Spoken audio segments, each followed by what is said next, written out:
तो इस 1000 दिन को आप याद रखें, ये 1000 दिन सिर्फ उम्र के नहीं हैं।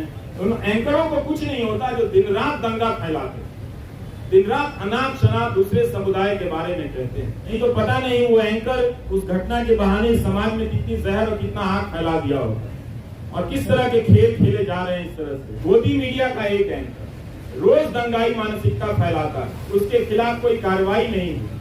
सुप्रीम कोर्ट के आदेश से कई लोगों को जेल से बाहर जाने की इजाजत दी गई और जब वो लौट कर आए तो उन्होंने पूछा कि आप अभी तक यहीं हैं।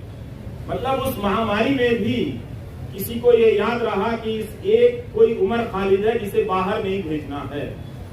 उस महामारी में भी उसकी पहचान याद रखी गई, उसकी निशानदेही को याद रखा गया।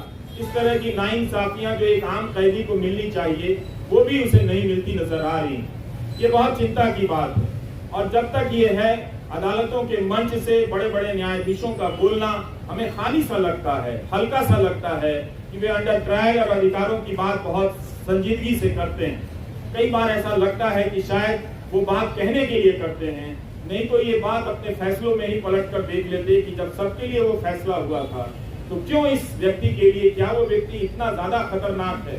मीडिया अगर धारणा बना दे और उस तरह के एंकरों से किसी को देशद्रोही बना दिया जाता है, उस पर राज्य व्यवस्था और न्याय व्यवस्था उसे लेकर इतना क्रूर हो जाती है, कोई दया भी नहीं दिखाती है, उसका प्रदर्शन नहीं करती है। हमारे तमाम न्यूज चैनलों के एंकरों ने बुलंदशहर के मामले में क्या हाल किया आप सभी ने देखा। वो कल्पना कर लेते हैं कि मूर्तियां जिन्होंने खंडित की वो किस समुदाय के हों, वो रिपोर्टिंग अब नहीं करते। इसी तरह से उन्होंने उमर खालिद के बारे में कल्पना कर ली और उसे वास्तविकता में बदल दिया। ये तो गनीमत है कि वहां की पुलिस डिपार्टमेंट को ये बात समझ में आ गई कि कुछ खतरनाक चीजें हैं। वो अपराधी पकड़े गए और उनके धर्म का नाम का धर्म कुछ और निकल आया। नहीं तो पता नहीं वो एंकर उस घटना के बहाने समाज में कितनी जहर और कितना आग फैला दिया होगा और किस तरह के खेल खेले जा रहे हैं इस तरह से। तो इन बातों को देखना है, समझना है कि उमर खालिद एक बहुत बड़ी साजिश का शिकार हुआ है, जिसके तहत तंत्र ने अपना पहला परीक्षण किया कि क्या किसी निर्दोष छात्र को इस तरह से चिन्हित कर, देशद्रोही बताकर, उसे एक तरह से देश के लिए खतरे के रूप में प्रोजेक्ट कर उसे जेल की सलाखों के पीछे भेजा जा सकता है। और ये उनका परीक्षण उमर खालिद के मामले को देखकर या भीमा कोरेगांव के केस को देखकर लगता है कि सफल हुआ। सत्ता ने लोक लाज की परवाह भी छोड़ दी। स्टेन स्वामी के निधन के बाद भी उसे कोई फर्क नहीं पड़ा, किसी बात का कोई फर्क नहीं पड़ रहा। यही आज की सरकार का उसकी समझ है या उसकी पहचान है। हम सबको ये नोट करने की बहुत जरूरत है।